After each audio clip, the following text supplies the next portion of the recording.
So now we are going to talk about reflexes. Reflexes are just unconscious responses to a stimulus that are happening to respond to something that's happening outside your body or within your body. So you can have reflexes that are stimulated by something, say you touch a hot stove or you step on something sharp and you move away from that before you're even really aware that that has happened. Or you can have reflexes that are involving, say, hormones, where, let's say, your blood sugar goes low. So you release a hormone that causes you to break down fat, which allows you to release sugar into your blood. So we have a difference here between skeletal muscle reflexes, what we think of as a somatic kind of reflex. Remember, somatic means anything that is able to be under conscious control. Doesn't mean it always is, but it is able to be under conscious control, versus what would be more considered an autonomic reflex, like hormones or speeding up your heart if your blood pressure goes low. Things like that. Those are things you can't consciously control. Those would be autonomic reflexes. What we're going to be focusing on today are somatic reflexes that are happening within the spinal cord or involving the spinal cord, which I have drawn right here as our spinal cord. So since they are somatic reflexes that we're talking about, these will be involving skeletal muscle, because that can be consciously controlled. We will see at the end some small examples of autonomic reflexes where we're involving the pupil of the eye, which you cannot consciously control that, so that would not be somatic. So let's start though here with our somatic reflexes, and we've all seen these happen. You know, when you get your knee tapped at the doctor and you kick your leg, or you touch something hot, you know, you get something out of the microwave and it's you know, the plate is hotter than you expected, and you pull your arm back before you're even really aware that something has hurt you. That is a somatic reflex. So some of these reflexes are what we call innate, which means you're born with them, and others are acquired, so you learn them. So innate reflexes, things like pain reflex, the suckling reflex that babies have, all of these things, anything that you're born with, anything that a baby does in response to a stimulus, blinking of the eyes, things like that, that would be an innate reflex. Acquired reflexes are things that you learn over time, like, you know, walking. It's a lot of reflexes going on when you're walking or riding a bike, or really any more sophisticated activity that a baby can't do. So let's look at some examples of somatic reflexes, both innate and acquired. So it doesn't really matter which one we're talking about here. They're all going to work the same. The general gist behind a reflex is that you have a receptor, and I drew the receptor in this particular shape for a reason. It is a sensory neuron, and this is the shape a sensory neuron typically will have. So this receptor is sensing whatever it is it's sensing at this time. We don't care, we're just trying to get the pattern down right now. And it will take that information back by having an action potential. Out here is where it'll sense the stimulus, and it will create an action potential that will come into the spinal cord, where it's going to release neurotransmitter, which will stimulate this neuron here, which is a motor neuron. This motor neuron then is going into the muscle, or whatever effector we're talking about, whether it's a gland or a smooth muscle. Here we're talking about a somatic reflex, it would be a skeletal muscle. But it's going to have a stimulatory effect on that, or an inhibitory effect. It depends on the reflex. So we'll see a couple of examples of both ways, really. So what we had here was something that sensed the stimulus. Then we had something that figured out what to do or decided what to do, and not in a conscious kind of way. It's sorting through the information. It's called an integration center. And then we had out here a muscle, which would be the effector. Now this should sound kind of familiar to you. This should sound, you know, when you hear receptor, integration center, effector, that's all the things that we had for homeostasis too when we learned homeostasis. And really homeostasis all of homeostasis is a reflex. A variety of reflexes, different kinds of reflexes involving different receptors, different integration centers, different effectors. So it's the same idea. We require those same three things to have a reflex, because that's really all homeostasis is, it's reflex. Now, here, when we have a space between two neurons, or really a neuron and anything, whether it's a neuron and a muscle or a neuron and a neuron, that's called a synapse. So in this reflex, we have just this one here. We're not counting the one between this one and the effector. We're just counting between the receptor and the integration center. And that there is our one synapse. So this would be called a monosynaptic reflex. And they tend to be quite simple because we just have that one little synapse. So we have one receptor, one motor neuron, and that means we have one effector. So not a very complicated kind of response here. Now for other reflexes, we might have a little bit more of a response, or more complex response, because we throw in this, which is an interneuron. So we have our receptor, it senses whatever the stimulus is. That stimulus is carried into the spinal cord. Synapse is here with the interneuron, which is stimulated, which will then go on to stimulate or inhibit these two motor neurons, or it could be many, many motor neurons, not just two. So we have multiple synapses here. So this would be called a polysynaptic reflex. And we can have more complex responses with those. Okay, now these two words here. Just definitions for these. The word ipsilateral means same side. Contralateral means opposite side. So you have the stimulus happening over here on the person's left side. This motor neuron is affecting a muscle also on the left side, so it would be affecting a muscle on the ipsilateral side as the stimulus. This motor neuron over here is affecting a muscle over on the opposite side that the stimulus was. So that would be affecting the muscle on the contralateral side. So monosynaptic reflex, quite simple. Polysynaptic reflex, more complex. We're involving multiple effectors, multiple different things. So let's get some examples of these. So we'll start out with a monosynaptic reflex, which is the stretch reflex. And this is the one where when you tap your quadricep tendon, the tendon right under your knee, that causes you to kick your leg out. That's an example of the stretch reflex. So what we have going on here is, this is a muscle, and each muscle will have lots and lots of different muscle cells all lined up. So, like that, they'd be all lined up along the muscle. And remember that muscle cells are called fibers also. So we have fibers or cells that are on the outside of the individual muscle, and then we have fibers or cells that are on the inside of the muscle, so the deeper ones. The ones on the outside are called the extrafusal fibers, and the deep, deep, deep ones are called the intrafusal fibers. Wrapped around the intrafusal fibers are a bunch of stretch receptors that are monitoring how much you're pulling on that muscle. And this whole network here with the intrafusal fibers and the stretch receptors are called the muscle spindle.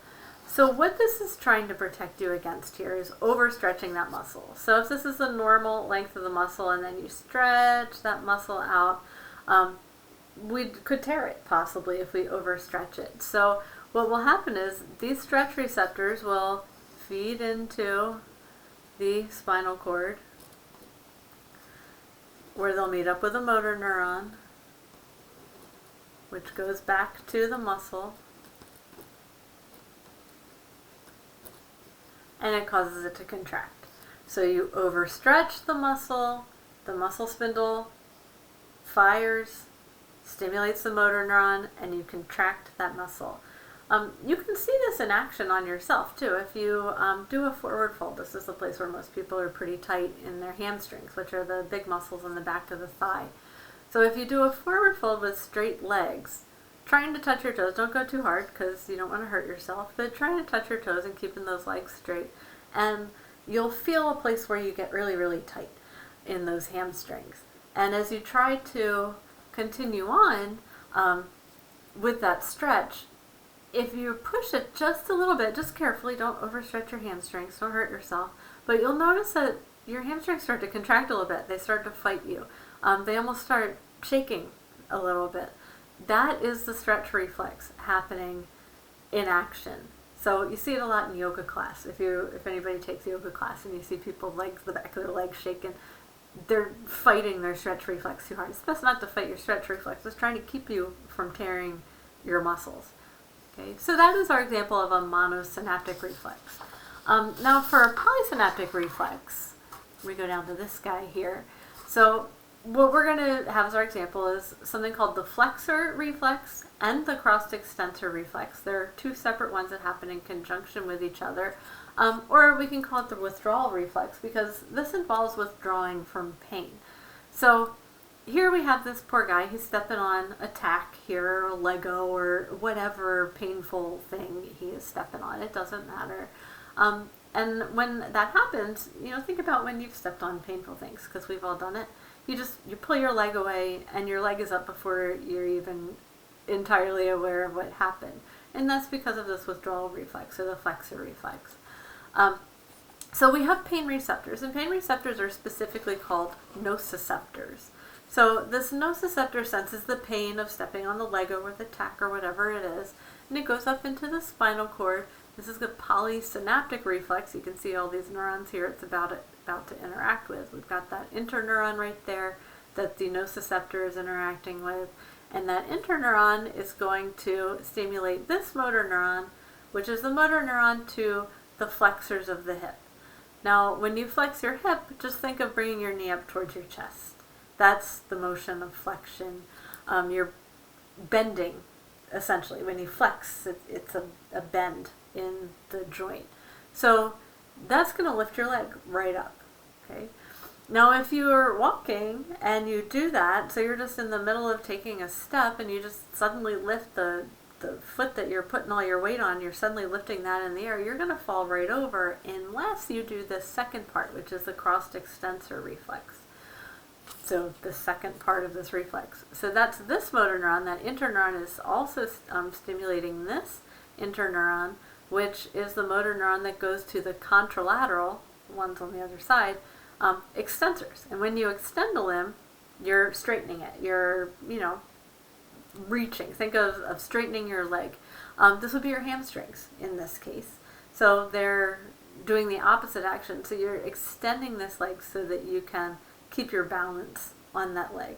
And that's why you don't just tip right over and fall down when you have this extensor reflex, or when you have the withdrawal reflex. It's because of the extensor reflex. Okay, now another reflex we have, another polysynaptic one, is the Golgi tendon reflex.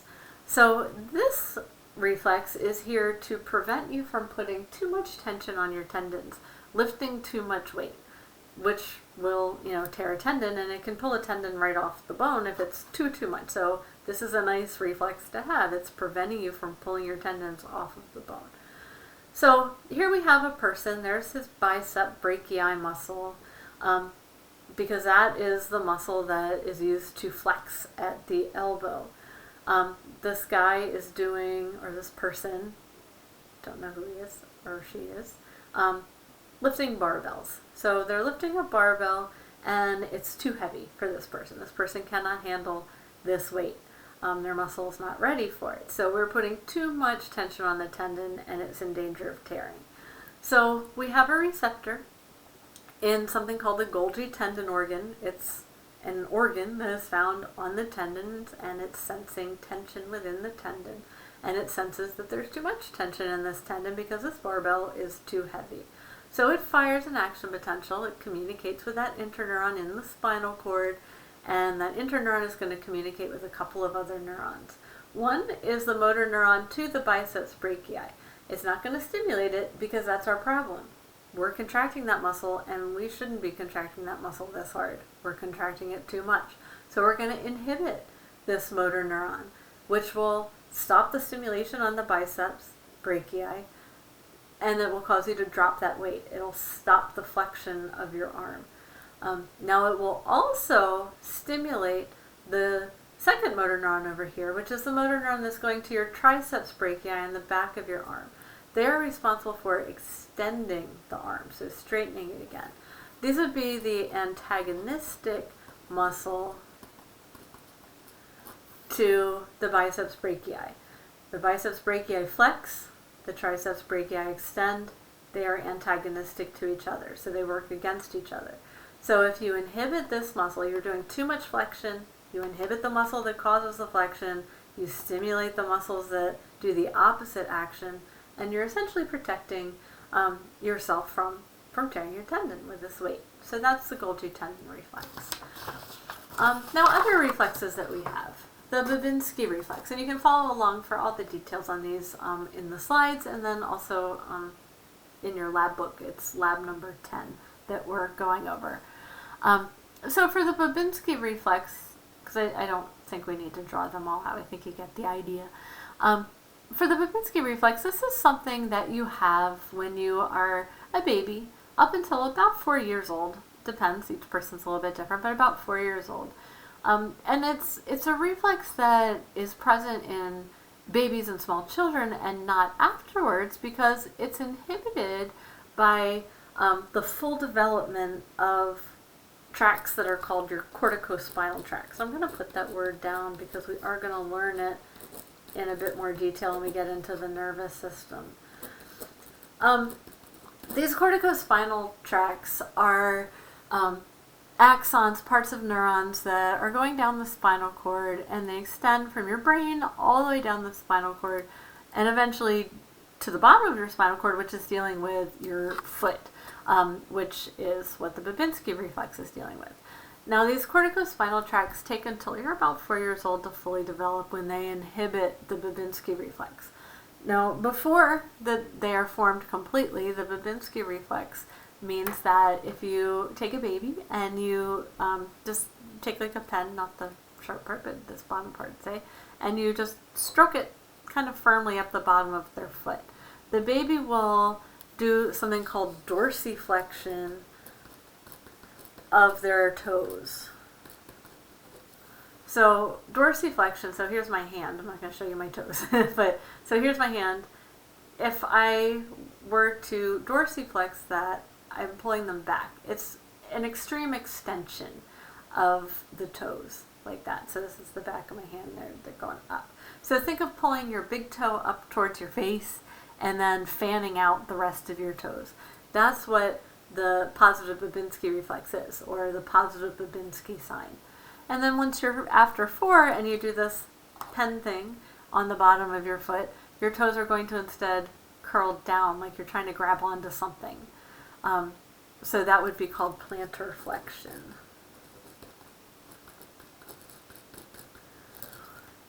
Okay, so positive Babinski is dorsiflexion of the toes. Negative Babinski is plantar flexion of the toes. And after the age of 4, this is what you want to see, a negative Babinski.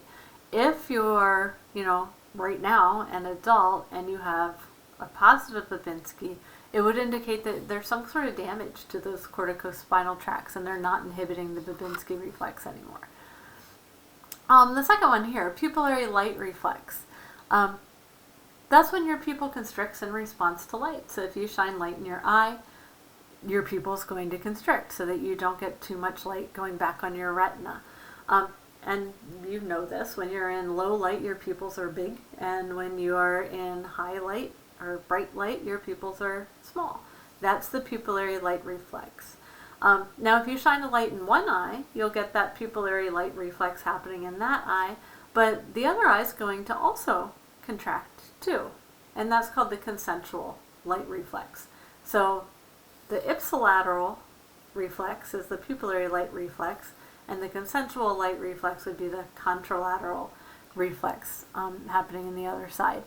Now, normally, if you're in bright light, your bright light is happening in both eyes at the same time, so it would be the pupillary light reflex for both. Reflex number 3, the nystagmus.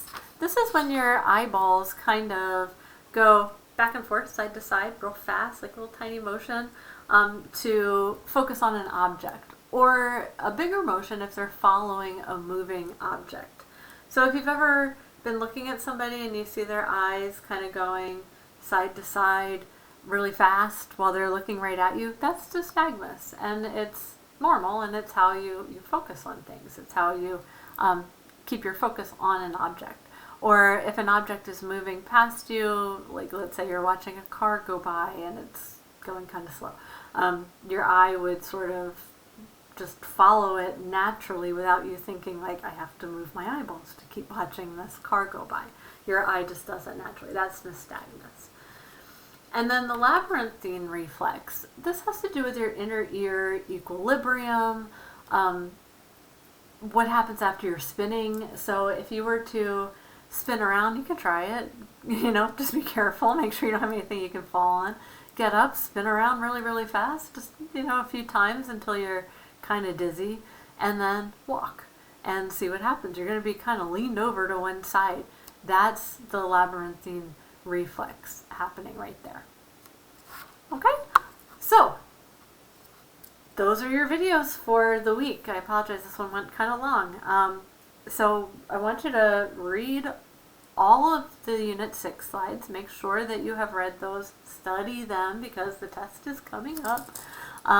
And more on that when we get a little bit closer to it. Let you digest what I've given you today. So we are going to read Unit 6. I'll write it down. Read Unit 6 slides. Watch the videos that I posted.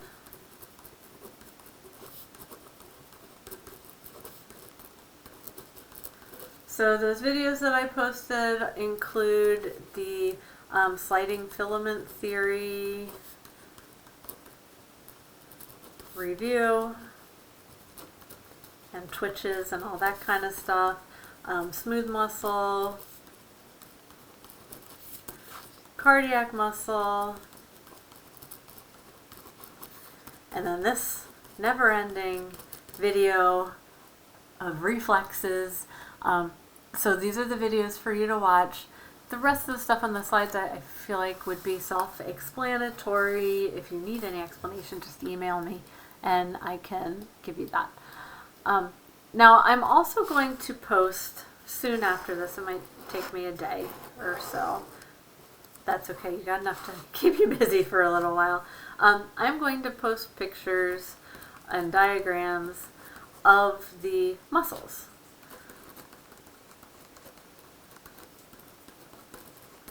So naming the muscles, all of that. So this would be Lab 6. Okay.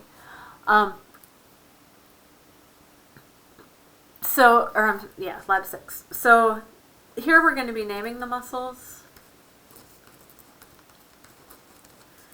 and their actions. And that is listed in your lab book, what their actions are for each muscle. So that is another job that you're going to have this week once I get those diagrams posted. Okay. So for next week, we'll have our exam. That will be the due date. I'll post it on the Monday, so I'll be posting it on April 13th. But the due date will be on April 17th.